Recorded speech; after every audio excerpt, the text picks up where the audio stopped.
kembali.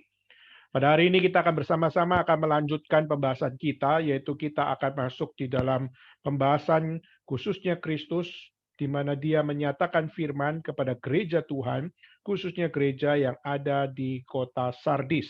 Dan hari ini adalah satu pembahasan yang cukup membuat kita harus untuk berintrospeksi diri, karena kita melihat apa yang terjadi di Sardis adalah yang sudah hari ini terjadi di begitu banyak, khususnya di dalam fenomena gereja di dunia kontemporer ini. Dan kiranya Tuhan sekali lagi berbicara kepada setiap kita melalui setiap pemberian firman Tuhan, dan kiranya kita semua diberikan hati yang lapang untuk setiap kita bisa rela dikritik, rela dibentuk, dan juga rela untuk diberikan didikan oleh Tuhan, sehingga setiap kita bisa punya hati nurani yang bersih, kita bisa punya akan satu cara pandang yang benar, dan kita bisa punya akan penglihatan yang jelas dan jujur. Di saat kita melihat segala sesuatu yang kita lihat, bukan dari apa yang dilihat manusia, tapi dari apa yang Tuhan lihat menyatakannya di dalam setiap firman Tuhan. Dan kiranya Tuhan bertahta memimpin kita semua, sehingga setiap kita semua bisa dengan hati yang sungguh-sungguh dapat dibentuk oleh Tuhan. Baik, saudara sekalian, mari kita bersama-sama akan memulai dengan kita membuka satu bagian dalam kitab suci. Mari kita membuka bersama-sama di dalam Wahyu pasal yang ketiga. Kita membuka sama-sama di dalam Wahyu pasal yang ketiga, dan kita akan membaca ayat 1 sampai ayat yang ke-6. Kita membaca di dalam Wahyu pasal yang ketiga.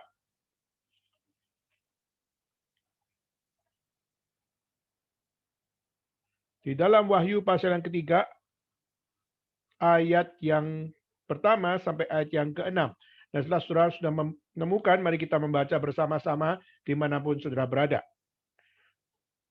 Mari kita baca bersama-sama kepada jemaat di Sardis. 1, 2, 3. Dan tuliskanlah kepada malaikat jemaat di Sardis. Inilah firman Dia yang memiliki ketujuh roh Allah dan ketujuh bintang itu. Aku tahu segala pekerjaanmu. Engkau dikatakan hidup, padahal engkau mati.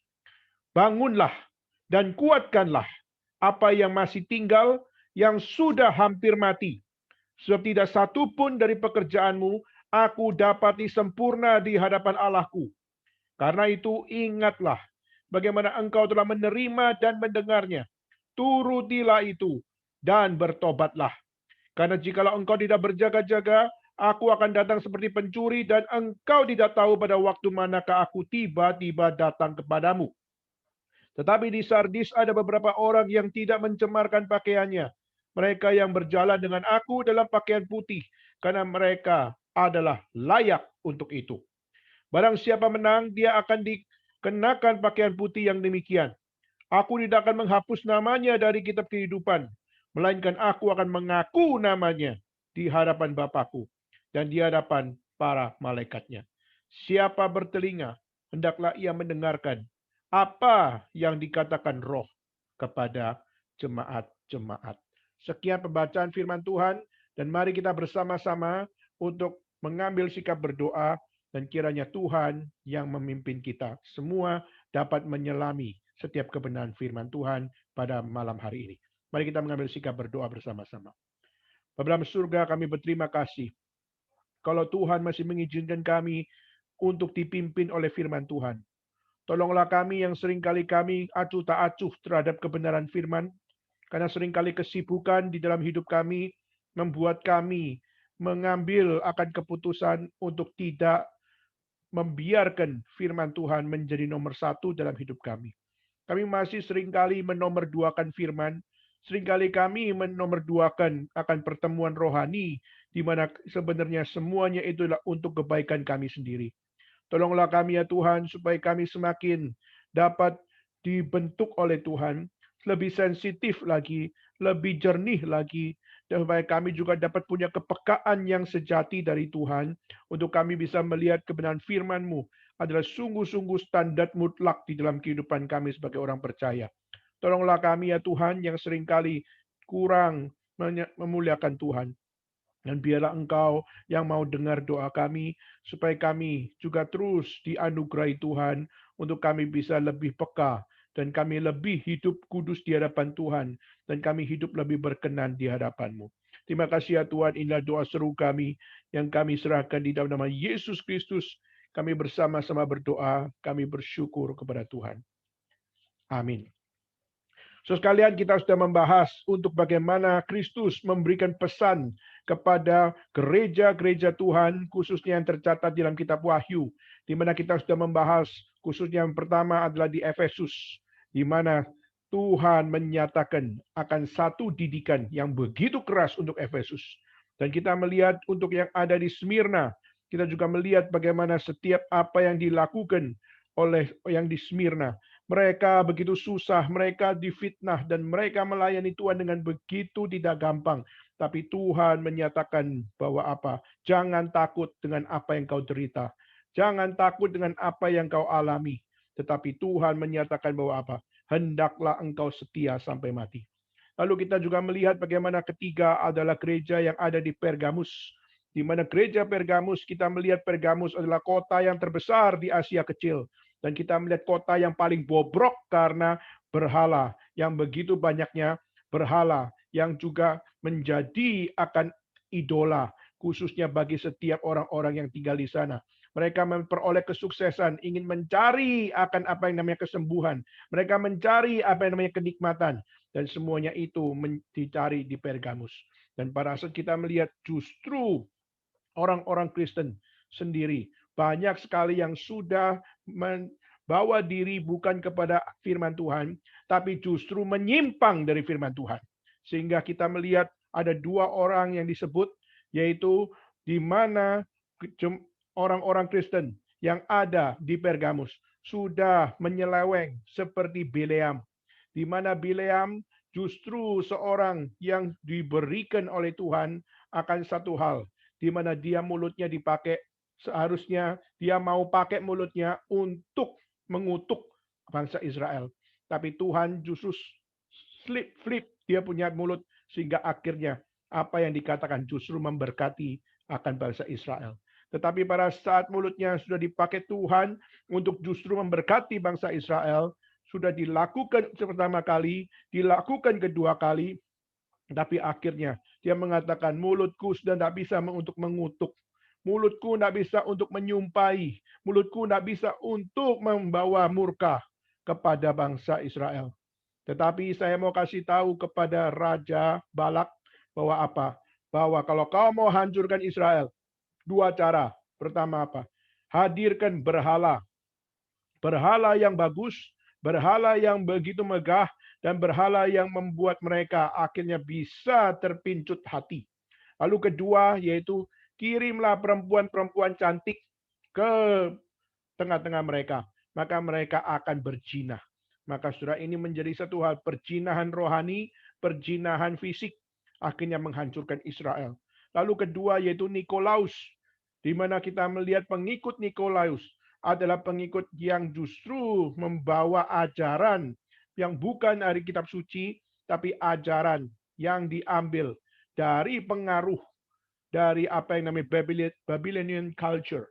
Sehingga akhirnya melalui akan Babylonian culture itu, akhirnya kita melihat bagaimana semua yang dilakukan akhirnya menjadi sesuatu yang tidak benar.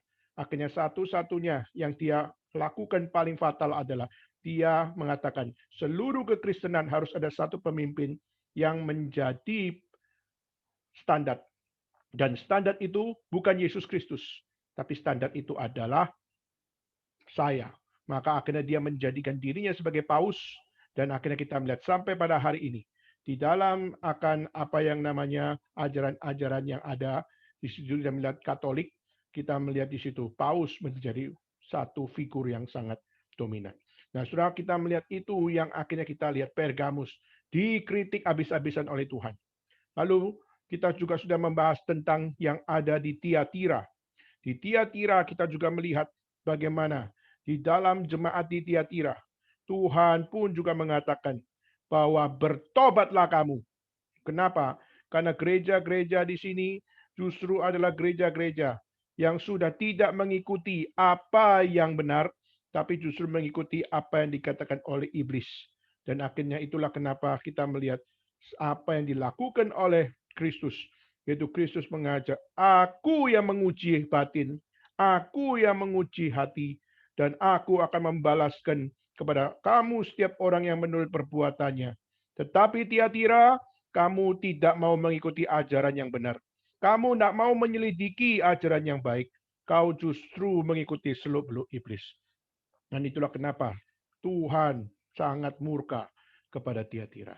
Dan hari ini kita membahas tentang jemaat yang ada di Sardis. Dan kita sudah membaca khususnya dari ayat 1 sampai ayat 6, khususnya di dalam akan kitab Sardis, di dalam kitab Wahyu yang dikatakan kepada jemaat yang ada di Sardis. Nah, saudara, Sardis adalah satu kota yang bisa dikatakan kota yang cukup memiliki keunikan. Kenapa, saudara? Karena kota Sardis dikenal yang pertama adalah kota yang kaya. Meskipun dia bukan kota yang terbesar, tapi dia adalah kota yang kaya. Kenapa kaya? Karena mereka memiliki sumber daya alam yang begitu kaya. Dan kita melihat yang terbesar di situ adalah dua industri. Dia adalah kota yang kaya dengan industri. Yang pertama adalah industri karpet, di mana kita melihat di Turki, kalau kita pergi ke sana, kita akan melihat salah satu barang yang dijual begitu mahal, begitu indah, dan juga begitu spesial adalah karpet. Sehingga kalau kita melihat di dalam budaya Timur Tengah, kita melihat karpet itu digambarkan sebagai sesuatu yang menunjukkan kualitas satu keluarga.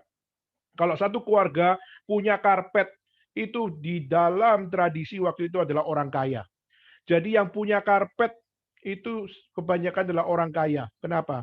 Karena di Turki khususnya, karpet yang dibikin itu bukan sembarangan karpet. Tapi karpet yang memiliki warna yang susah sekali untuk diperoleh.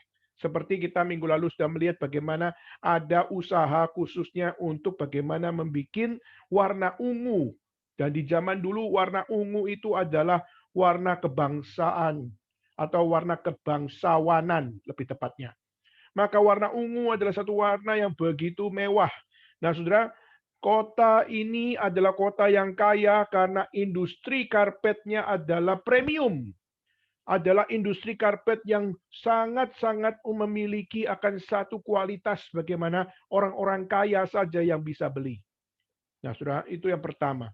Kedua adalah kita melihat mereka memiliki akan usaha bulu domba, saudara. Di mana mereka, kalau kita lihat kalau di Australia, kita melihat banyak sekali akan usaha khususnya untuk memotong bulu domba. Dan bulu domba itu dipakai khususnya untuk bikin kasur dan sebagainya. Nah, saudara, di Sardis juga sama. Karena di Sardis tempatnya adalah di dalam lembah di mana itu banyak padang rumput, dan di situ kita melihat banyak sekali akan domba-domba yang ada di sana dan dipelihara, dan peternakan menjadi sesuatu yang cukup masif, sehingga akhirnya mereka memiliki satu usaha yang cukup besar, yaitu di dalam membawa akan bulu domba menjadi sesuatu salah satu sumber daya alam untuk mereka bisa perjualbelikan. Nah, saudara, dari dua usaha ini saja kita melihat kota Sardis bisa menjadi satu kota ekonomi. Melalui sumber daya alam yang begitu limpah. Akhirnya kita melihat kota Sardis menjadi kota transito di dalam bagaimana mereka menjalankan bisnis. Nah, saudara, ini pertama. Jadi Sardis adalah kota yang penuh dengan kelimpahan karena industrinya adalah industri yang bersifat premium. Kedua, saudara, yaitu Sardis adalah kota militer, saudara. Kenapa dikenal sebagai kota militer? Karena kota yang ada di Sardis ini adalah kota yang dikelilingi, khususnya dikelilingi oleh bukit-bukit. Dikelilingi oleh bukit-bukit dan juga dikelilingi oleh lembah bebatuan. Sehingga itu menjadi satu hal kita melihat bagaimana kota itu seakan-akan dilindungi, khususnya dilindungi oleh gunung, dilindungi oleh lembah-lembah, sehingga akhirnya kita melihat bagaimana pertahanan khususnya untuk mereka melihat musuh masuk ke wilayah mereka, itu lebih dapat dikerjakan dengan lebih limpah. Kenapa? Karena mereka bisa melihat dengan jelas. Mereka bisa melihat dengan lebih detail. Dan kita melihat musuh juga tidak mudah untuk bisa naik untuk masuk ke dalam wilayah Sardis. Kenapa? Karena mereka harus menanjak, dan pada saat mereka menanjak, dari atas sudah melihat, dari atas sudah menonton, dari atas juga sudah bisa untuk memperhatikan hal yang detail-detail itu. Jadi saudara, kita melihat kota militer di mana jurangnya yang curam-curam itu menolong mereka untuk bisa menjadi sebuah apa? Menolong mereka untuk bisa menjadi sebuah apa yang namanya satu benteng. Dan itu juga menjadi satu kelebihan, saudara. Dan itulah kenapa kita melihat ini ada sesuatu yang menjadi akan satu hal di mana apa yang namanya kota Sardis menjadi kota yang spesial di dalam military. Ya. Saudara, tetapi saudara, kita melihat bagaimana kota Sardis adalah satu kota yang meskipun kaya dan meskipun adalah kota yang secara military adalah kota yang spesial, tetapi saudara, kota Sardis dikatakan di dalam kitab suci adalah the dead church. Kota Sardis dikatakan adalah kota di mana gerejanya mati, saudara. Dan rupanya, saudara, kalau kita melihat kepada sejarah dari kota Sardis, bukan cuma the dead church, tetapi yang terjadi juga adalah the dead city. Jadi yang terjadi itu bukan cuma hancurnya gereja Tuhan yang ada di Sardis, tapi juga yang terjadi adalah hancurnya kota Sardis itu sendiri. Saudara, meskipun kota yang begitu kaya dengan industrinya, dengan ekonominya, bahkan dengan militernya, tapi akhirnya kita melihat di dalam sejarah, Sardis hancur di dalam abad 17, saudara. 17 Masehi, saudara. Kenapa? Sardis hancur karena ada yang terjadi yaitu gempa bumi yang begitu hebat. Jadi pernah kita melihat kota Sardis itu mengalami kehancuran yang luar biasa dan gempa bumi yang begitu hebat dan akhirnya melenyapkan satu kota. Nah, saudara bisa bayangkan seperti yang terjadi di Palu, seperti yang terjadi di Aceh, seperti yang terjadi khususnya di tempat-tempat di mana bencana alam terjadi. Saudara, kalau kita bayangkan apa yang terjadi di Aceh waktu tsunami menjadi satu bencana yang besar. Akhirnya kita melihat Aceh menjadi satu daerah yang sangat-sangat menjadi tempat yang tidak ada pengharapan. Kenapa? Semua hancur. Dan kita melihat orang-orang sudah banyak yang mati. Dan banyak dari mereka tidak bisa lagi kembali. Dan sudah waktu itu, di dalam masa seperti itu adalah masa genting luar biasa. Dan kita melihat yang terjadi, khususnya di Sardis kita bisa bayangkan. Seperti di Indonesia waktu tsunami menghantam Aceh. Di sini kita bisa melihat bagaimana Sardis hancur karena gempa bumi yang begitu hebat dan akhirnya menghancurkan kota Sardis pada abad 17 Masehi. Tetapi saudara, kita melihat justru akhirnya ada satu pemimpin namanya Tiberius, di mana Tiberius akhirnya membangun kembali kota Sardis. Dan pada saat Tiberius membangun kota Sardis, di situ Tiberius membangun dengan satu harapan, supaya kota Sardis ini bisa menjadi kota yang sama seperti dulu, yaitu kota yang kaya, kota yang berhasil secara ekonomi, kota yang juga memiliki kelebihan di dalam akan perdagangan, maupun juga kota militer. Tetapi saudara, kalau kita melihat meskipun Tiberius sudah membangun kembali kota Sardis, tidak bisa kembali lagi seperti kejayaan yang dulu. Tidak bisa kembali lagi kepada kejayaan yang pernah ada. Tidak bisa lagi untuk memiliki akan satu keunikan yang seperti yang pernah ada. Kenapa, saudara? Karena di dalam setiap perjuangan mereka sudah memiliki akan satu hal, yaitu mereka, mental hidup mereka adalah mental untuk bergantung kepada Romawi. Kalau dulu mereka bukan dari karena Romawi, tapi justru karena mereka melakukan dengan satu hal, di mana mereka berjuang dari sumber daya manusia, dari sumber daya alam, dan juga dari satu hal militer mereka melakukan karena mereka merasa inilah tempat kami. Tetapi pada saat kita setelah Tiberius untuk membangun kembali kota Sardis, semangatnya beda. Kenapa? Karena ini adalah bukan kota saya. Ini adalah kota boneka dari Romawi. Ini sudah menjadi tempat di mana kami tidak punya akan akarnya lagi. Karena semuanya sudah lenyap waktu 17 Masehi. Dan akhirnya mereka merasa seperti apa? Ini adalah tempat yang bukan rumahku. Kenapa? Karena ini adalah tempat boneka dari Romawi. Nah, Saudara, dan kita melihat ini yang menjadi satu hal yang terjadi.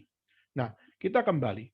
Di saat kita melihat inilah firman Dia yang memiliki ketujuh roh Allah dan ketujuh bintang itu, yaitu adalah bicara kepada tujuh gereja.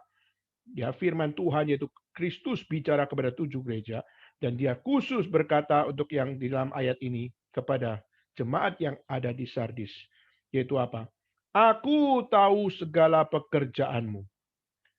Engkau dikatakan hidup, padahal engkau mati. Saudara, di sini pada saat kita melihat kata aku tahu segala pekerjaanmu, kita melihat di tiap jemaat khususnya yang ada di Tiatira, Smyrna, Pergamus, dan juga di Efesus, Tuhan berkata hal yang sama, yaitu aku tahu segala pekerjaanmu. Berarti apa? Berarti Tuhan peduli terhadap setiap apa yang dikerjakan oleh gereja Tuhan. Tuhan peduli terhadap apa yang dikerjakan oleh setiap hamba Tuhan. Tuhan peduli terhadap setiap apa yang diperjuangkan oleh jemaat, maupun Tuhan peduli terhadap setiap kesusahan dan setiap sukacita dari orang-orang percaya. Jadi Tuhan tahu setiap kesusahan hatimu. Tuhan tahu setiap sukacitamu. Tuhan juga tahu setiap gundah gulanamu. Dan Tuhan tahu di dalam setiap titik paling rendah yang ada pada setiap kita semua. Aku tahu, dan khususnya di dalam hal ini, dia bicara kepada gereja Tuhan, aku tahu segala pekerjaanmu. Saudara, gereja di Sardis adalah gereja yang kalau kita melihat, mereka adalah gereja yang tidak ada akan satu hal kekurangan secara doktrinal. Kalau kita melihat tidak diberikan akan satu kutukan oleh Tuhan atas ajaran yang mereka terima. Saudara, mereka memiliki doktrin yang bagus, mereka memiliki akan satu hal yaitu pengertian yang baik, mereka punya akan satu pengajaran yang cukup.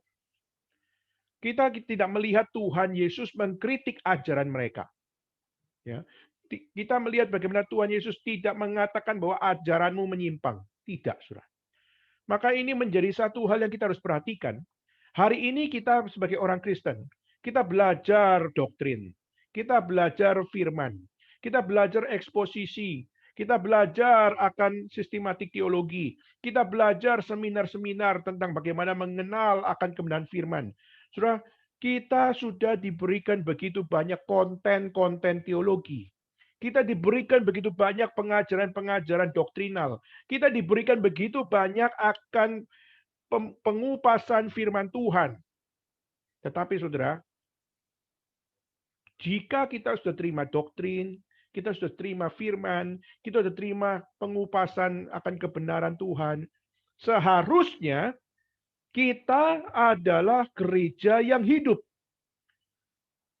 Kenapa? Karena kita percaya firman itu adalah maha hidup. Kita percaya firman itu datangnya dari Tuhan Allah.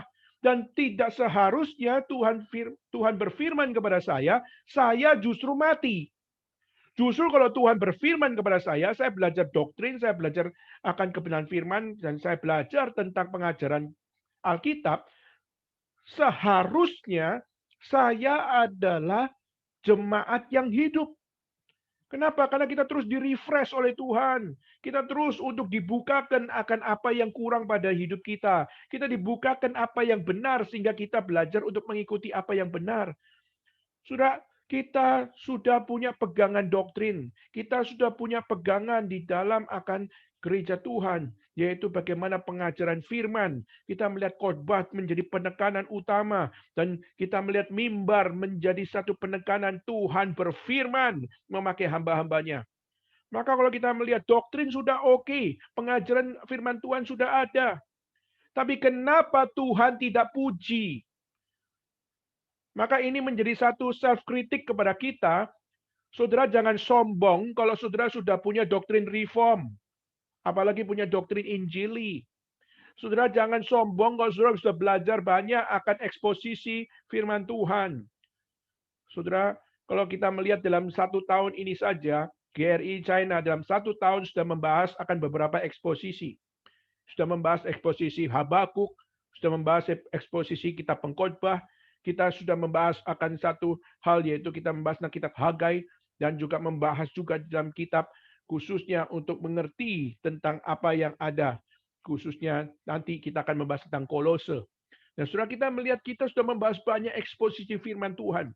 Begitu masifnya kita belajar kebenaran firman Tuhan dengan detail di dalam setiap apa yang ada dalam kitab suci. Tetapi saudara, kalau kita semua sudah mendengar eksposisi begitu banyak, kita sudah dengar begitu banyak akan tema-tema yang begitu kreatif, khususnya dari persekutuan pemuda, persekutuan doa, maupun juga melalui setiap ya, apa yang kita sudah dengar. Tetapi apa jadinya kalau Tuhan berkata, kamu kelihatannya hidup padahal kamu mati? Berarti kerohanian kita tidak bertumbuh, berarti firman Tuhan tidak memberikan efek apa-apa. Berarti doktrin yang kita pahami, setiap pengajaran yang diberikan, setiap pengupasan kebenaran firman Tuhan yang sudah di-sharingkan, tidak memberikan dampak. Nah, saudara, pertanyaan adalah, bagaimana saya tahu saya berdampak atau tidak berdampak? Kenapa Tuhan bisa berkata, engkau hidup padahal engkau mati? Nah, saudara, ini sesuatu self-kritik yang perlu ada. Jangan sampai kita sebagai orang reform berkata, saya sudah belajar reform Injili. Saya sudah belajar dari pendeta Stephen Tong. Sudah belajar dari pendeta Daniel. Lalu juga belajar dari Vikaris Claudia. Sudah belajar begitu banyak materi-materi yang begitu limpahnya. Tetapi akhirnya Tuhan berkata, kamu mati. Nah, saudara, mari pertanyaannya adalah, kenapa Yesus mengatakan itu? Saudara, kalau kita melihat jemaat di Sardis, doktrin mereka tidak bermasalah. Pengajaran Alkitab mereka tidak bermasalah. Dan setiap apa yang ada pada mereka, semua berada dalam sebuah kelimpahan. Mereka bisa mengenal Tuhan. Tetapi apa yang menjadi kejatuhan mereka, saudara? Kenapa Tuhan Yesus berkata, engkau dikatakan hidup, padahal engkau mati? Saudara, kita melihat yang terjadi adalah gereja yang ada di Sardis. Mereka karena punya doktrin, karena mereka punya akan pengajaran, karena mereka punya akan pengupasan Alkitab, pengupasan firman yang cukup masif, saudara, yang terjadi yaitu mereka menjadi sombong rohani. Mereka sudah merasa aku baik-baik saja. Aku sudah jadi orang reform. Aku sudah belajar banyak firman Tuhan. Aku sudah dengar banyak khotbah. Maka aku sudah tahu banyak hal. Maka tidak perlu untuk apa? Tidak perlu untuk saya memiliki self-kritik terhadap diri sendiri. Sudah punya dasar yang cukup kuat. Maka apa? Saya tidak takut jatuh. Saya tidak takut dalam segala hal. Saudara, kejatuhan gereja di Sardis adalah karena mereka overconfidence terhadap spiritualitas mereka. Mereka overconfidence kalau mereka bisa jadi orang Kristen. Mereka overconfidence kalau mereka jadi orang reform. Mereka overconfidence kalau mereka jadi pengikut Kristus. Saudara, kesombongan adalah permulaan dari dosa. Kita melihat bagaimana kenapa Lucifer, malaikat yang punya akan satu cahaya kemuliaan, tapi akhirnya dibuang oleh Tuhan. Kenapa? Karena dia sombong dan mau mengambil tahta Tuhan. Dan kita melihat kesombongan adalah sesuatu yang mengerikan. Kenapa? Karena kesombongan justru membuat hidup manusia justru semakin terpuruk di mata Tuhan. Tapi bagi mereka yang sombong, mereka menganggap orang lainlah yang terpuruk. Nah, saudara, inilah kenapa Tuhan berkata, kau dikatakan hidup, padahal engkau mati. Saudara, kata mati di situ, yaitu apa? Yaitu kita sekarat. Mati di situ adalah apa? Kita tertidur. Mati di situ digambarkan apa?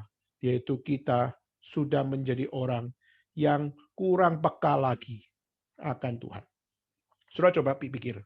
Kalau kita hari ini belajar banyak firman Tuhan, kita sudah belajar dengan detail apa yang dikatakan oleh nabi, rasul, dan juga kita melihat apa yang dikatakan oleh Gerakan Reform Injili memberikan pengenalan tentang Allah, tentang manusia, Roh Kudus, Kristus, gereja, dan akhir zaman.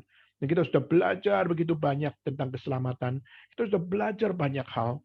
Tetapi saudara, justru yang terjadi adalah karena kita sudah banyak belajar, kita akhirnya jadi orang yang berada di atas dan kita menjadi orang yang tidak peka dengan apa yang terjadi di bawah. Saudara, waktu saya lihat apa yang terjadi di Sardis, saya tersentak hati. Kenapa? Seringkali kita punya knowledge, seringkali kita punya pengetahuan, seringkali kita punya banyak hal, tetapi kita tidak pernah untuk melihat bagaimana apa yang kita punya itu seharusnya diberikan kepada siapa. Apakah yang kita pahami itu hanya untuk diri sendiri, atau yang kita pahami itu adalah juga untuk orang lain?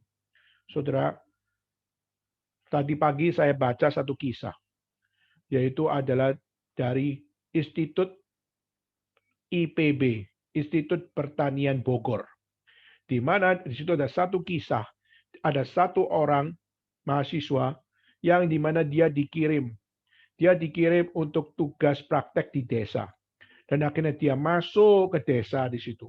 Dia masuk ke satu desa yang terpelosok di situ.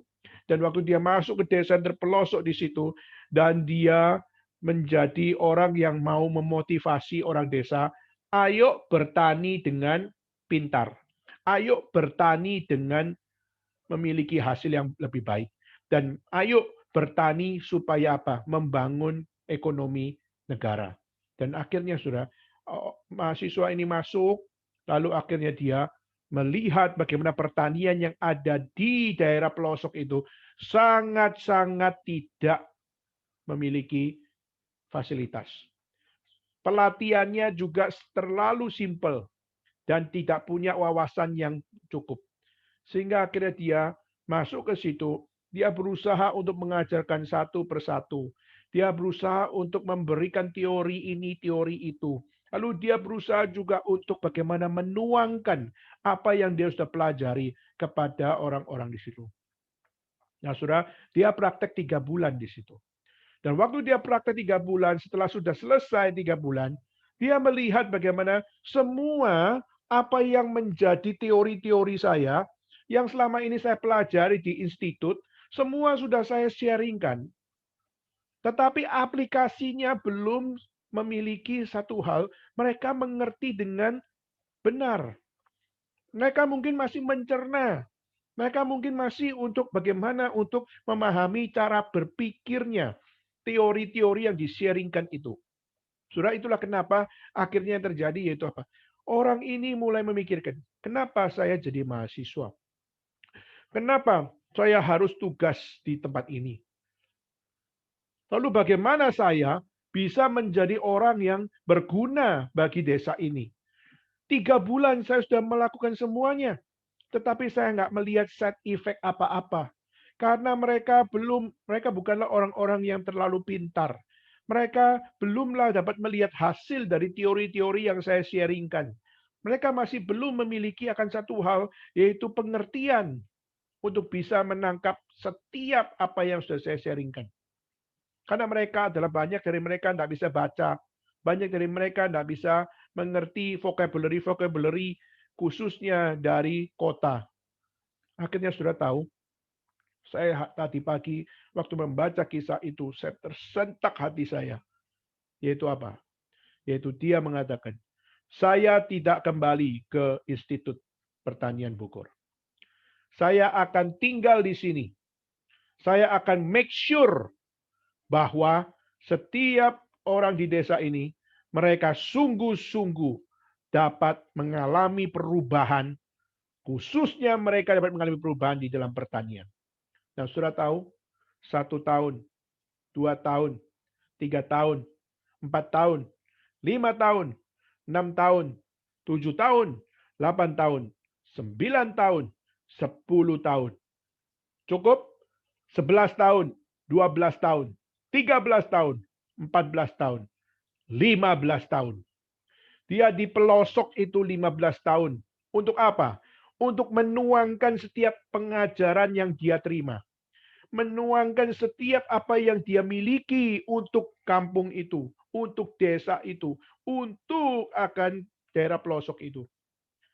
Dan waktu setelah 15 tahun, akhirnya dia menjadi orang yang membawa tempat itu, membawa desa itu, membawa pelosok itu, menghasilkan pertanian yang berhasil. Sehingga akhirnya desa itu bertumbuh. Akhirnya ekonominya maju. Dan akhirnya kita melihat dari desa itu, akhirnya muncullah sebuah hal. Kemajuan dari satu desa menjadi kota kecil. Kenapa?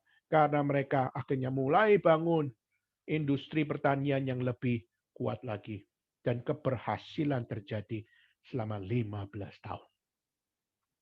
Yang menjadi satu hal yang membuat saya tersentak hati yaitu apa? Orang ini tahu, saya cuma mahasiswa. Saya cuma mahasiswa Institut Pertanian Bogor. Dan waktu saya ada di sini, saya bertanya, saya ngapain di sini? Kalau saya di sini adalah untuk membantu, untuk saya untuk berkorban, untuk desa ini, untuk gimana supaya dapat mengajarkan setiap apa yang saya tahu tentang pertanian, supaya mereka bisa mandiri dan sebagainya. Berarti dia tidak bisa cuma sekedar 3 bulan. Karena 3 bulan itu cuma transfer knowledge. Tetapi dia mau berjuang bersama-sama dengan mereka. Menunjukkan gimana cara pakainya. Menunjukkan gimana cara pikirnya. Dan menunjukkan gimana hasilnya. Dan dia kerjakan selama 15 tahun itu. Sehingga semua orang di desa itu betul-betul melihat. Ini loh pemimpin yang betul-betul menunjukkan apa teori, apa hasil. Sudah saya sangat kagum dengan orang ini. Kenapa? Karena dia rela berkorban. Dia rela berkorban supaya apa?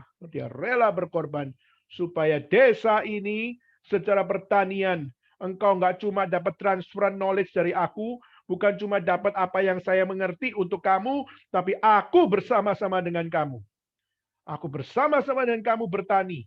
Aku bersama-sama dengan kamu cangkul. Aku bersama-sama dengan kamu irigasi. Aku bersama-sama dengan kamu untuk menabur benih dan juga memperoleh panen bersama.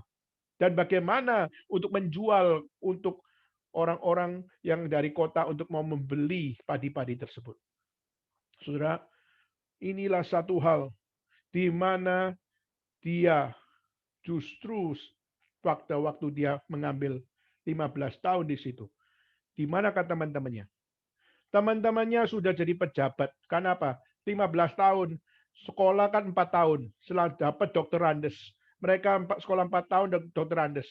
Lalu mereka tambah 2 tahun, mereka dapat master pertanian. Lalu mereka belajar 4 tahun lagi, mereka sudah jadi doktor. Sudah banyak teman-temannya sudah jadi doktor. Banyak teman-temannya sudah jadi master. Banyak teman-temannya sudah dapat sarjana. Dan juga banyak teman-temannya jadi PNS. Dan ada teman-temannya jadi anggota DPR. Nah, ini orang 15 tahun di dalam kampung, di dalam tempat terpencil itu, dia tidak dapat gelar apa-apa. Sampai akhirnya pada saat dia diminta, please kembali ke IPB. Kembali ke kampus ini. Kampus ini harus untuk meluluskan kamu. Dan akhirnya dia kembali dan dia mengatakan, lulus gak lulus itu tidak masalah. Yang penting yang saya pelajari apakah sungguh-sungguh bisa membangun atau tidak. Maka saudara, ini pertanyaan bagi saya pribadi, saudara. Saya hari ini sekolah jadi hamba Tuhan. Saya masuk seminari. Saya belajar begitu banyak buku. Saya belajar buku filsafat, saya belajar buku teologi, saya belajar buku tentang begitu banyak akan pemikiran-pemikiran kontemporer, dan ada pemikiran-pemikiran khususnya dalam keagamaan yang lain dan sebagainya. Saya sudah belajar begitu banyak, baca begitu banyak. Saya pertanyaannya, apakah yang kau pelajari semuanya adalah sungguh-sungguh dapat memberikan dampak bagi orang lain atau tidak? Kalau engkau pelajari hanya menunjukkan, oh hamba Tuhan pinter ya, hamba Tuhan punya wawasan luas ya, hamba Tuhan punya akan setiap apa yang kau jadikan itu sebagai standar pemikiran. Tetapi engkau tidak memberikan dampak dimanapun engkau berada. Maka sudah, dampak bukan kuantitas. Dampak adalah kualitas apa yang kau nyatakan. Sudah, untuk menyatakan kualitas, kadang-kadang engkau tidak menjadi orang yang terlalu terkenal. Tetapi sudah, untuk menyatakan kualitas itu, kau harus rela masuk ke desa. Masuk ke desa, di situ kau nggak dikenal siapa-siapa. Tapi di situ engkau berjuang mati-matian. Dan di situ engkau kerja mati-matian. Maka di situ kau melihat bagaimana apa. Bagaimana apa yang kau kerjakan. Orang lain kagak lihat. Tapi Tuhan melihat.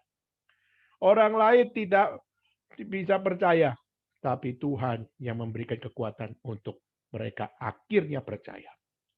Saudara, jemaat Sardis dikatakan, kau dikatakan hidup, engkau sudah punya doktrin, sudah punya akan apa yang namanya pengajaran, engkau sudah punya segala sesuatu, pelayananmu bagus-bagus, pelayananmu baik-baik saja. Tetapi Tuhan berkata, engkau mati di situ. Dan lebih tepatnya adalah apa? Lebih tepatnya engkau terlelap. Sudah mati itu, kalau bahasa mati itu sebenarnya adalah tidur. Sebenarnya. Mati itu adalah satu gambaran, yaitu seperti kita tidur, itulah mati sebenarnya. Nah, kita sebenarnya sudah mencicipi mati. Pada saat kita malam, kita tercapek, dan akhirnya kita menutup mata, dan kita tidur. Sudah, itulah mati. Di mana pada saat kita mencicipi kematian, kita mencicipi kegelapan di saat kita menutup mata. Semua orang tahu apa arti kematian. Sebenarnya kematian bukan sesuatu yang harus ditangisi. Kenapa? Karena kita sudah mencicipi kematian-kematian. Hari-hari kematian. Kita sudah mencicipi semuanya itu. Tetapi alangkah buruknya di saat kita mencicipi kematian itu, kita menjadi orang-orang yang tidak pernah tahu. Di saat saya masih bisa hidup, berarti apa yang bisa saya kerjakan. Saya masih bisa buka mata lagi. Maka apa yang harus saya sadari? Apa yang harus saya koreksi? Apa yang harus saya kerjakan dan saya perjuangkan? Saudara, apa sih arti terlelap tidur itu? Artinya apa, saudara? Saudara, kalau terlelap tidur, biasanya apa yang saudara pikir waktu tidur? Saudara pasti mimpi, saudara. Dan waktu saudara mimpi, saudara, ada cerita di dalam mimpi kita.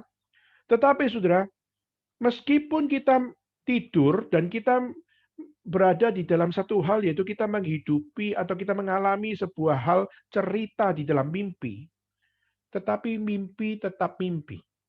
Mimpi bukanlah realitas. Realita adalah di sini. Nah, saudara, kita digambarkan orang Kristen yang mungkin berkata apa? Oh, saya sudah melayani Tuhan. Saya sudah belajar firman. Saya sudah mengupas banyak kebenaran firman.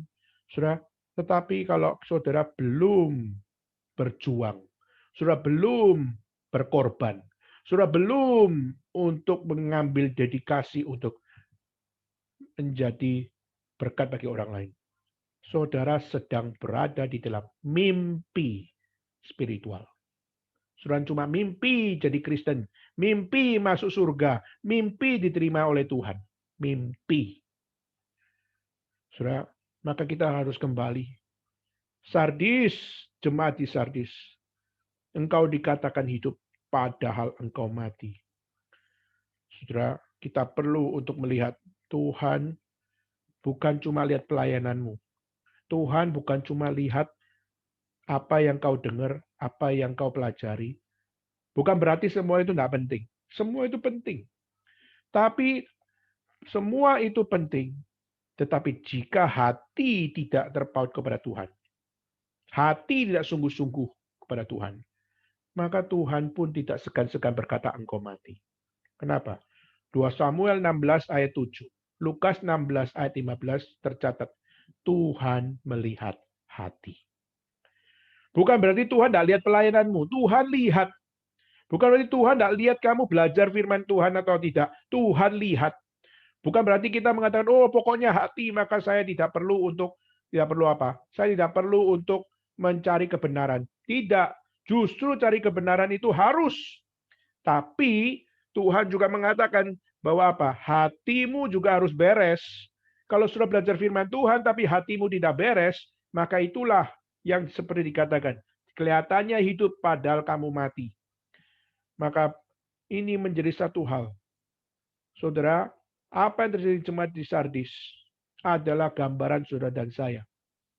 Hari ini kalau saudara sudah punya pengertian firman, tapi saudara tidak mau berkorban, saudara sudah punya pengertian firman, tapi saudara tidak mau untuk belajar, untuk melayani, maka saudara, seluruh apa yang kau pahami, semua tidak akan membawa engkau bertemu dengan Tuhan. Maka perlu satu introspeksi diri. Dengarlah cerita tadi yang mahasiswa Institut Teknologi, Institut Pertanian Bogor itu. Dan pada saat dia, akhirnya 15 tahun dia balik. Akhirnya jadi wisuda. Saudara. Dan waktu dia di wisuda, sudah beda 15 tahun sama mahasiswa-mahasiswa yang lain. Dia tua sendiri. Sedangkan yang lain anak muda.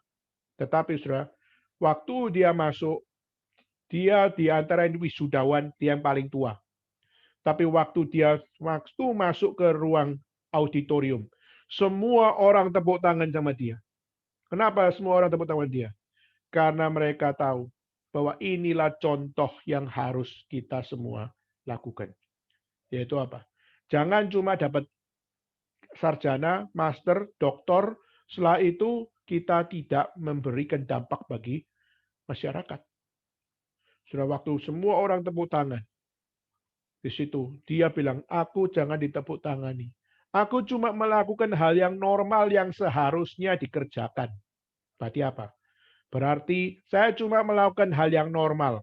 Berarti banyak teman-temannya, lulusan-lulusan, itu banyak dari mereka punya gelar, tapi mereka kagak normal. Wah, sudah melihat kisah itu, sudah bisa coba cari di berita. Sudah akan menemukan bagaimana ini adalah true story yang harus memberikan kepada kita satu pengertian. Saya jadi Kristen hari ini. Saya belajar Kristus. Saya belajar tentang bagaimana Tuhan menyelamatkan saya. Nah, sekarang pertanyaannya, bagaimana saya? Bagaimana Kristenan? Bagaimana seorang yang sudah dikasih Tuhan belajar hidup sebagai yang mengasihi orang lain? Saudara, lalu dikatakan, aku tahu segala pekerjaanmu, engkau dikatakan hidup padahal engkau mati. Ayat 2. Bangunlah, saudara. Sudah mati kok, kenapa bangun? Nah, saudara, maka saya tadi kata bahwa apa? Mati disitulah gambaran tidur. Mati di situ digambarkan adalah satu hal, yaitu dia terlelap.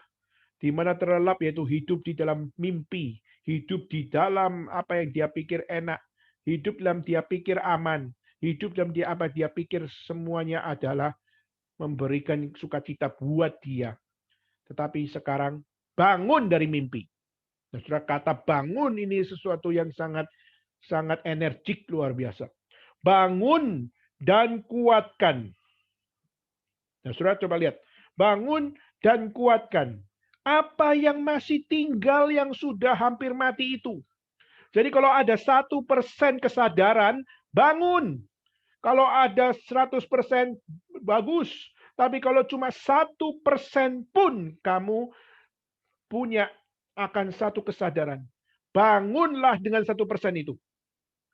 Waktu saudara hari ini menjadi orang yang sudah belajar firman Tuhan, tapi saudara menjadi orang yang arogan, menjadi orang yang nggak butuh apa-apa, nggak butuh untuk kesadaran, untuk berubah dan sebagainya, mengatakan sudah tahu firman Tuhan, nggak usah ikut kebaktian lagi, sudah baca firman Tuhan puluhan kali, sudah dengar khotbah ratusan kali, maka nggak perlu ibadah lagi, saudara. Tetapi kau masih punya 1% kesadaran untuk belajar firman lagi. Untuk dengar firman lagi. Kata-kata ini camkan. Bangun dan kuatkan apa yang masih tinggal yang sudah hampir mati itu. Kenapa, saudara? Karena tidak satu pun dari pekerjaanmu aku dapati sempurna di hadapan Tuhan. Coba pikir kita hari melayani Tuhan, kita hidup. Hidup cuma satu kali, saudara. Dan kita berharap kalau kita hidup satu kali, kita berharap hidup itu adalah sesempurna mungkin. Gimana saya jadi seorang laki-laki, jadi laki-laki yang sesempurna mungkin. Jadi seorang pemimpin, jadi pemimpin yang sesempurna mungkin. Menjadi akan bagian dari keluarga sesempurna mungkin. Kita ingin bisa menjalankan segala sesuatu dengan sesempurna mungkin. Tapi apa jadinya kalau kita menjadi orang yang hidup di dunia ini? Menjadi Kristen, tapi kita nggak menjadi Kristen yang sesempurna mungkin. Sebenarnya bukan kata sempurna yang dipakai. Bahasa asli memakai istilah plero, yaitu adalah lengkap. Aku tidak mendapati kamu lengkap di dalam setiap apa yang ada dalam iman kekristenanmu. Sudah bayangkan kalau kita menjadi satu puzzle, ya, kita itu hidup seperti satu puzzle, di mana puzzle itu penuh dengan kubik-kubik kecil-kecil itu. Nah, saudara coba, saudara dibongkar kubiknya, lalu saudara pasang puzzle itu. Apa jadinya kalau saudara mau pigorakan puzzle itu, tapi tidak semuanya lengkap untuk ditaruh. Tetapi ada 2 kubik yang nggak masuk, tapi sudah dimasukkan di dalam pigora. Lalu dipajang di ruang tamu. Dan mungkin saudara akan berkata apa?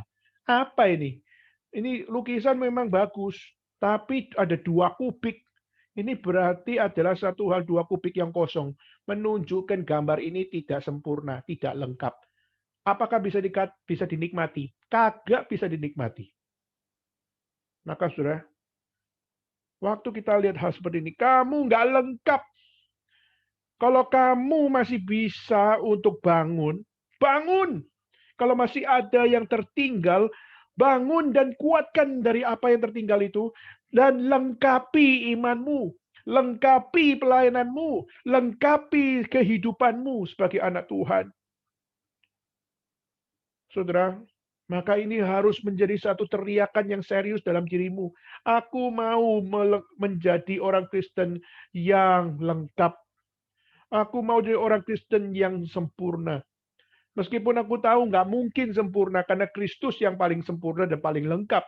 Tapi aku mau hidup mengikut Tuhan. Aku mau belajar melengkapi diri. Aku mau belajar sempurna seperti Engkau ya Tuhan. Saudara, inilah panggilan yang agung yang diberikan kepada orang percaya. Maka hari ini kalau saudara menjadi orang Kristen yang loyo, jadi orang Kristen yang jenuh, jadi orang Kristen yang terpuruk hari ini, pikirkan kalimat ini. Masih adakah yang tersisa untuk engkau bertobat? Masih adakah yang tersisa engkau mau maju? Masih adakah yang tersisa untuk engkau berjuang? Kalau itu ada 1% sekalipun, bangun dan kuatkan hatimu. Berjuang dari nol dan kerjakan dengan setia sampai akhir. Jika saudara punya semangat seperti ini, maka disitulah kita melihat Tuhan akan memimpin kita dapat melengkapi semuanya. Saudara, dikatakan apa? Karena itu ingatlah bagaimana kamu telah menerima dan mendengarnya. Berarti apa, saudara? Berarti firman Tuhan sudah diberitakan. Firman Tuhan sudah diterima. Doktrin sudah didengar. Seminar dan juga setiap proksif dan juga setiap khotbah sudah diterima. Dan setelah terima, what's next? Saya tanya, waktu saudara hari ini ikut persekutuan ini, setelah dengar khotbah, what's next? Waktu saudara ikut kebaktian doa, what's next? Setelah saudara ikut kebaktian umum, what's next? Alkitab mencatat yaitu apa? Karena itu ingatlah bagaimana engkau telah menerima, bagaimana engkau telah mendengarnya. Saudara, turutilah dan bertobatlah. Saudara, kata yang dipakai yaitu apa? Turutilah dan bertobatlah. Jadi pertama, ingat gimana kamu terima firman, ingat bagaimana engkau terima doktrin, ingat bagaimana kau bisa melayani bersama-sama, maka konten yang kau terima itu turuti dan bertobatlah. Saudara, ini adalah satu hal menjadi seorang yang sungguh-sungguh menjadi pengikut Kristus yang sejati. Jika tidak, kita cuma jadi aktor, aktris rohani saja. Saudara, di dalam sejarah kita melihat ada satu orang namanya Herod the Great, yaitu Herodes Agung. Di mana Herodes Agung seorang dari keturunan Edom, yang jelas-jelas adalah dari keturunan Esau. Ya, dan kita melihat bangsa Yahudi adalah dari keturunan Yakub. Keturunan Edom dan keturunan Yakub, Israel, itu sebenarnya tidak pernah berdamai. Kenapa? Karena Tuhan berkata, aku mengasihi Yakub dan aku membenci Esau. Jadi sudah jelas Tuhan menyatakan konfirmasi bahwa Edom adalah bangsa yang tidak dikasih oleh Tuhan. Dan Israel adalah yang dikasih oleh Tuhan. Tetapi kita melihat Herod the Great adalah seorang Edom, tapi dia jadi raja di Palestina, di Yudea. Dan di situ pada saat dia menjadi raja di situ, dan dia adalah boneka dari Romawi. Dan waktu dia menjadi raja di situ, dia pikir, gimana ya supaya saya bisa mendapatkan hati dari orang-orang keturunan Yahudi ini. Kenapa? Karena saya ini orang Edom. Mereka pasti nggak suka sama saya. Dan mereka ini pasti nggak memiliki akan satu hal keterbukaan untuk menerima saya. Maka akhirnya sudah, apa yang dia lakukan sudah? Yang pertama dia membuat waduk. Dia membuat akan satu waduk untuk apa? Karena kita melihat daerah di situ sangat kekurangan air. Maka dia bikin waduk supaya di waduk itu bisa menyimpan air. Sehingga akhirnya kalau kekurangan air pun masih ada waduk yang menyimpan dan bisa mensuplai. Dan waktu dia bikin waduk itu, wah orang-orang Yahudi senang luar biasa. Waduh ini Caputo ya, wah ini Henhawa, ini adalah seorang pemimpin negara yang cukup pintar ya. Tetapi dia bilang, sepinter-pinternya, dia tetap Edom. Sepinter-pinternya, dia tetap adalah yang dibenci oleh Tuhan. Saudara, akhirnya si Herodes pikir, gila ya, gue ada berjuang mati-matian untuk supaya bikin mereka itu bisa kepincut hati sama saya. Tapi waktu dia sudah bikin waduk, dihormati sebentar, tapi akhirnya juga dimaki-maki lagi. Akhirnya dia bikin yang kedua, yaitu dia bikin di Kaisarea, dia bikin akan teater. Roman Theater. Jadi dia bikin teater Romawi. Seperti yang ada di Pergamus, seperti yang ada di tempat-tempat khususnya di Asia Kecil. Dia bikin teater bagaimana di Kaisaria itu bisa puluhan orang, bukan puluhan lagi, ratusan orang, bahkan ribuan orang bisa ada duduk di situ. Dan seorang kalau perform di bawah, itu mereka tidak perlu pakai mic. Dia bisa dengan suara yang kencang, itu bisa didengar sampai di atas. Sudah, coba pikir, satu teater tapi tidak perlu pakai mic, tetapi bisa suaranya kedengaran sampai jauh di sana. Kenapa? Karena dia waktu bikin teater itu, dia fungsikan gaung yang ada pada tempat tersebut. Sehingga di dalam bahasa sound system namanya echo, yaitu ada satu echo, yaitu misalnya saya bilang do, maka do, do, do, do, do. Jadi ada ekonya. Nah, maka waktu dia bikin akan Roman Theater itu supaya untuk menghibur siapa? Untuk menghibur akan orang-orang Yahudi. Dan akhirnya saudara, apa yang dilakukan? Dia bikin teater itu dan dia undang semua orang-orang itu untuk datang ke situ dan mereka duduk di teater itu dan akhirnya diberikan akan satu pagelaran. Dan waktu diberikan pagelaran di situ, oh mereka tepuk tangan, mereka senang. Waduh, kita punya tempat nongkrong, kita punya tempat entertainment, kita punya tempat untuk kita bisa melepas capek dan sebagainya. Mereka senang akhirnya. Jadi sudah dibikin waduk, senang. Lalu dibikin teater, senang. Tapi meskipun dia sudah senang, tapi dia masih punya apa? Gunda gulana ya teman. Tetap dia orang Edom.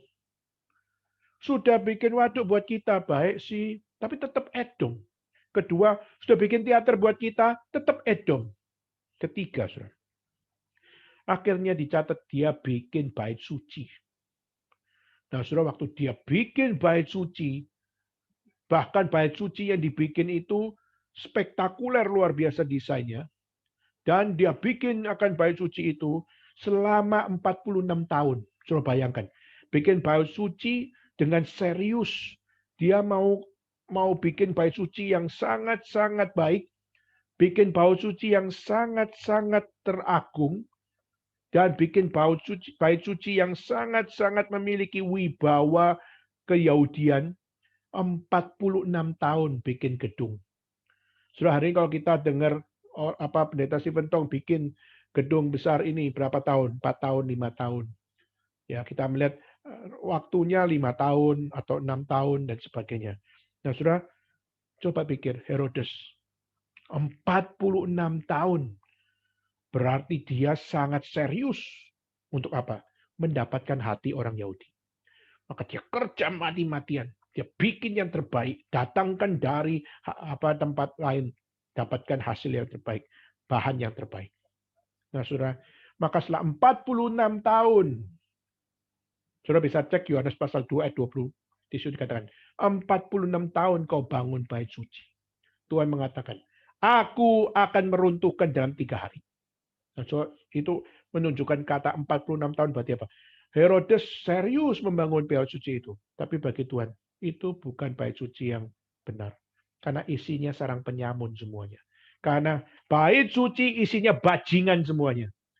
Saudara, kasar luar biasa Tuhan Yesus. Sampai akhirnya di bait suci dia pun balikkan begitu banyak akan meja-meja perjudian dan perdagangan di dalam bait suci. Tuhan Yesus marah luar biasa. Kenapa? Rumah Bapakku, khususnya di bait suci ini, kau jadikan sarang penyamun. Tuhan murka luar biasa. Saudara, kenapa saya sharingkan hal ini, saudara? Herodes sudah coba melakukan untuk bagaimana membangun supaya dapat hati dari siapa yang namanya orang-orang Yahudi. Dia pakai segala cara. Tetapi Tuhan berkata apa? Kau sudah bangun 46 tahun. 3 hari akan kuruntuhkan. Berarti menunjukkan apa? Apa yang kau kerjakan selama 46 tahun bagi Tuhan itu tidak ada artinya. Mari kita bertanya, hei hamba-hamba Tuhan, hei jemaat Tuhan, hei engkau orang Kristen, apakah engkau sungguh-sungguh selama bertahun-tahun jadi orang Kristen? Tuhan berkata, marilah, hei engkau yang letih lesu dan beban berat, aku akan berikan kelegaan kepadamu. Atau Tuhan berkata apa? Hanyalah karena aku tidak mengenal engkau. Saudara, kita pasti berharap Tuhan berkata, mari datang. Tapi kita harus tahu diri. Selama bertahun-tahun kita orang Kristen, apa yang kau lakukan bagi dia? Maka saudara, ini adalah satu hal bagaimana setiap jemaat di Sardis. Dia melakukan banyak hal. Dia melakukan sangat-sangat penuh dengan pengajaran. Tapi jika pengajaran tanpa hati yang terpaut pada Tuhan, pengajaran itu pun tidak menyelamatkan kita. Tetapi saudara coba lihat, dikatakan, karena jikalau engkau tidak berjaga-jaga, aku akan datang seperti pencuri, dan engkau tidak tahu waktu manakah aku tiba datang kepadamu. Tetapi di Sardis ada beberapa orang yang tidak mencemarkan pakaiannya. Mereka yang berjalan dengan aku dalam pakaian putih, karena mereka adalah layak bagi aku. Saudara, apa maksudnya, saudara? Meskipun dalam keadaan gereja yang kayak begitu, punya pengertian doktrin, punya pelayanan, punya setiap apa yang menjadi kebanggaan bagi orang percaya, sudah dibaptis, atau sudah memiliki akan begitu banyak akan satu hal di mana mereka melakukan pekerjaan Tuhan. Tetapi mereka cemar di mata Tuhan. Tetapi Tuhan berkata juga, ada beberapa yang tidak mencemarkan pakaiannya. Berarti apa? Kalau dikatakan ada beberapa yang tidak mencemarkan pakaiannya, pakaian putih itu, berarti banyak yang mencemarkan pakaian putih itu. Berarti banyak yang percaya Tuhan Yesus jadi pengikut Tuhan, tapi yang mencemarkan imannya jauh lebih banyak daripada yang tidak mencemarkan pakaian putih tersebut. Maka ini adalah satu gambaran siapakah orang yang tidak mencemarkan pakaian putih itu. Saudara, setia, orang yang setia pada firman. Orang yang tidak kompromi terhadap firman. Orang yang rendah hati mengikut Tuhan. Orang yang rela dididik oleh Tuhan. Yang hatinya tidak sombong rohani. Yang tidak arogan. Tapi yang hatinya sungguh-sungguh mau dididik oleh Tuhan. Orang yang kayak begitu adalah orang yang dikatakan sebagai orang yang tidak mencemarkan pakaian. Kenapa? Karena dia tahu, saya tidak ada satupun yang bisa dibanggakan. Kebanggaanku adalah Kristus. Aku tidak punya kebanggaan apa-apa. Kebanggaanku adalah Allah sendiri. Aku tidak punya kebanggaan apa-apa. Maka dengan tidak kompromi menuruti firman, tidak kompromi mengerjakan pekerjaan Tuhan, tidak kompromi hidup suci di hadapan Tuhan, dan tidak kompromi untuk menghidupi apa yang Tuhan pandang dan bukan yang manusia pandang. Orang mau ngomong apa silakan, tetapi waktu Tuhan berkata, aku memandang ini sebagai kebenaran.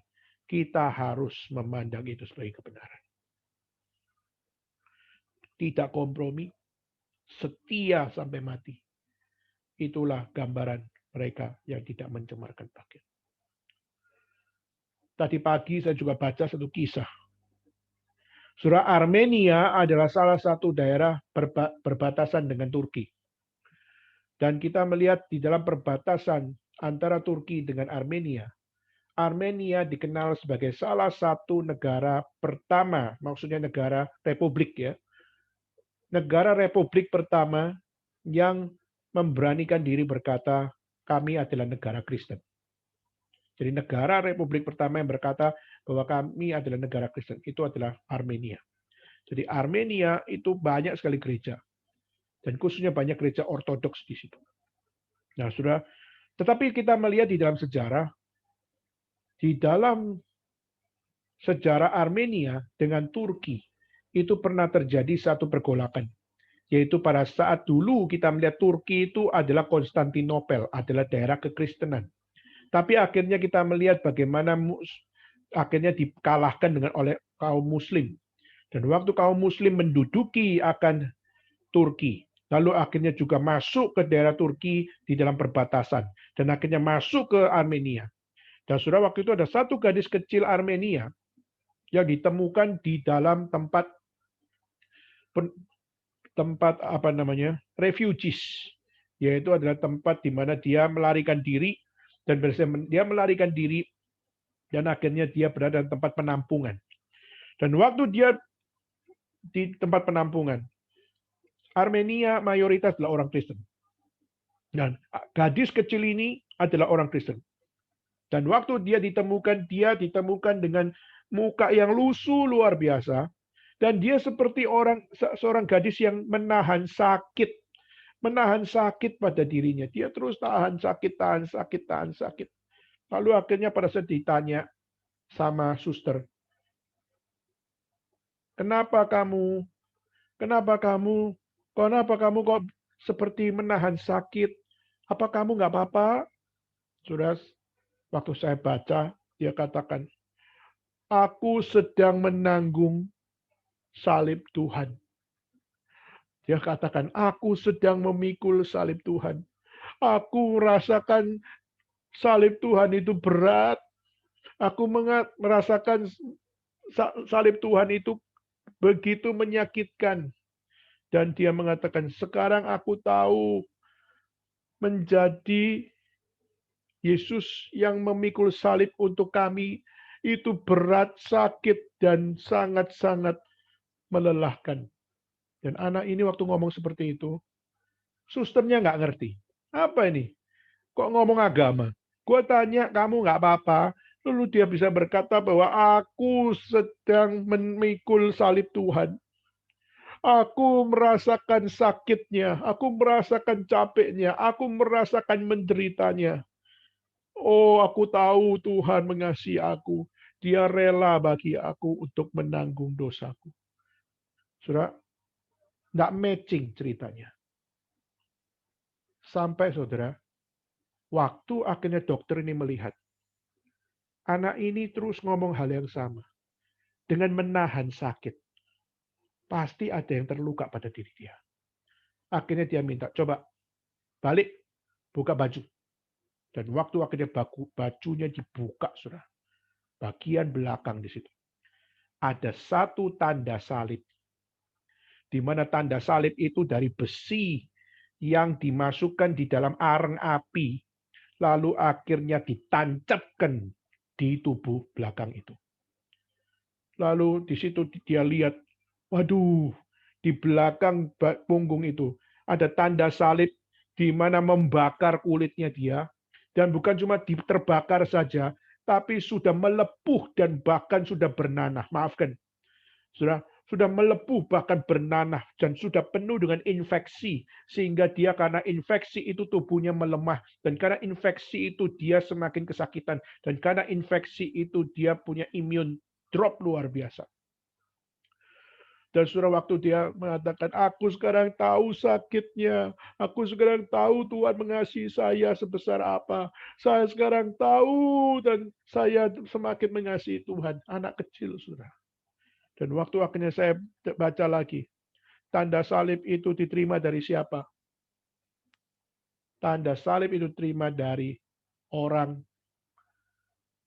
Muslim yang menjadi tentara, di mana dia berkata, mau jadi Kristen, mau pengikut Kristus, atau mau mengikut Muhammad.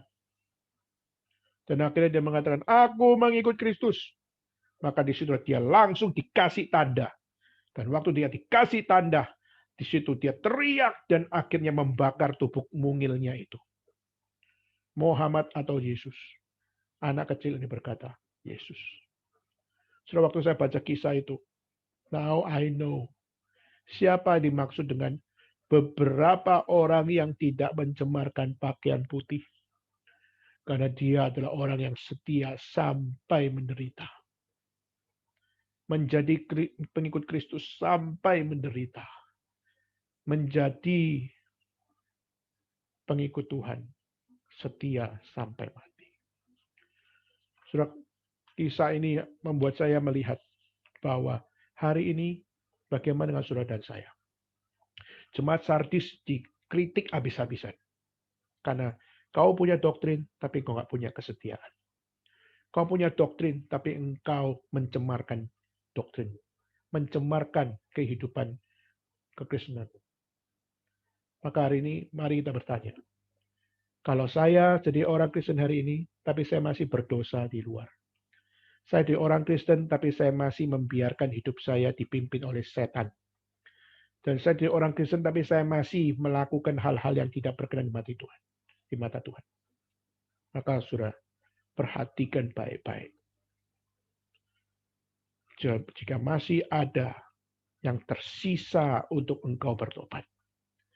Kalau masih ada anugerah yang kecil untuk engkau mengingat pertobatan. Bangun. Dan kuatkan apa yang tersisa itu. Berjuang sampai Tuhan kuatkan engkau sampai akhir. Ayat 5 dikatakan apa? Barang siapa menang, dia akan dikenakan pakaian putih yang demikian. Aku tidak akan menghapus namanya dari kitab kehidupan, melainkan aku akan mengaku namanya di hadapan Bapakku dan di hadapan para malaikat. Saudara, menjadi orang yang setia, tidak mencemarkan pakaian putih. Mungkin kita adalah orang yang paling tersendiri. Menjadi orang yang paling dilupakan. Tapi dikatakan, meskipun engkau mungkin dilupakan, meskipun engkau menjadi orang yang tersendiri, tetapi kamu menang. Menang karena tetap beriman. Menang karena engkau tetap setia. Menang karena engkau tetap percaya. Maka apa? Tuhan kenakan pakaian putih, namamu tidak dihapus dari kitab kehidupan, dan aku akan mengakui namamu di hadapan Allah Bapa. Berarti apa? Berarti Tuhan membelamu. Berarti Yesus bukan sekedar memberikan satu hal di mana engkau hidup mati bagiku, tapi aku akan melakukan something padamu, yaitu apa? Barang siapa menang, kau terima pakaian putih, kau diterima di rumah Bapa, dan kedua, aku dapat menghapus namamu di kitab kehidupan, berarti Tuhan peduli untuk engkau masuk surga. Dan ketiga, Tuhan berkata bahwa aku akan apa? Aku akan mengaku namamu di hadapan Bapakku dan di hadapan para malaikat. Saudara, memang kita bukan orang yang sempurna, tapi dosamu akan dibuang oleh Tuhan dan dirimu akan disambut oleh Tuhan. Dengar firman-Nya. Mari kita sama-sama mohon kepada Tuhan. Turuti firman-Nya. Lakukan apa yang kau harus lakukan. Dan di mana engkau melakukannya, maka apa? Maka engkau akan menjadi orang yang puas di dalam Tuhan. Saudara, hidup kita itu cuma satu kali. Tetapi hidup kita itu bukan ditentukan dari berapa panjang pendeknya engkau hidup. Life is not about duration. Life is not about time. Saudara, hidup itu bukan bicara tentang durasi kehidupan, durasi waktu. Tapi waktu kamu hidup di dalam durasi itu, how significant you are. Seberapa signifikan hidupmu di dalam dunia ini. Kalau saudara bisa menemukan signifikansi hidupmu di dalam sejarahmu, maka saudara akan tahu bahwa apa? Saudara akan tahu bahwa hidup boleh panjang, boleh pendek. Tetapi signifikansiku, konten hidupku, I did the right thing. Aku melakukan yang terbenar. Maka yang kau lakukan akan jadi berkat. Dan yang kau lakukan bukan dari kekuatanmu. Yang kau lakukan dengan setia adalah karena Tuhan yang menyanggupkan engkau. Maka melalui apa yang ada dalam jemaat di Sardis ini, mari kita mohon kepada Tuhan. Kiranya Tuhan yang membawa kita hidup di dalam kebenaran. Maukah saudara berkata, ini saya Tuhan, saya mau untuk hidup setia. Saya mau seperti sebagian orang yang tidak mencemarkan pakaian putih. Tidak mencemarkan iman kekristenan. Tidak mencemarkan akan pengikutanku kepada Tuhan. Dan tidak mencemarkan akan kesaksian hidupku kepada Tuhan. Kiranya Tuhan memberikan kekuatan bagi kita untuk berkata, ini aku Tuhan. Aku mau hidup sampai Tuhan berkata, aku tidak hapuskan namamu dari kitab kehidupan. Aku akan mengakui namamu di hadapan Allah Bapa dan malaikat. Maka pakailah pakaian putih itu dengan setia.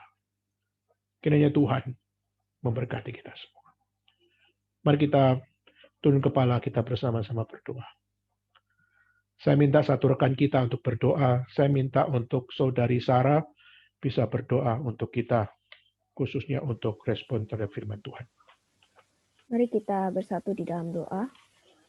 Bapa di dalam surga, ampuni kami ya Tuhan, kalau selama ini kami menjadi seorang Kristen yang hanya mendengar, yang hanya tahu akan teologi, tetapi kami tidak berani untuk keluar untuk menyatakan kebenaran Tuhan, tidak berani untuk berseru namamu ya Tuhan.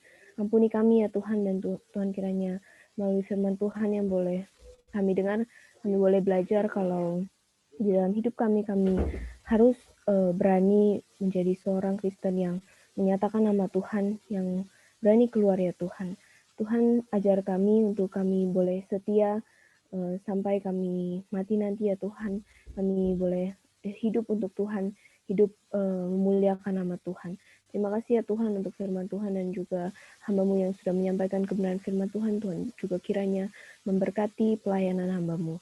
Terima kasih ya Tuhan, Tuhan kiranya pimpin kami terus boleh haus mendengar kebenaran firman Tuhan. Di dalam nama Tuhan Yesus Kristus kami bersyukur dan kami berdoa.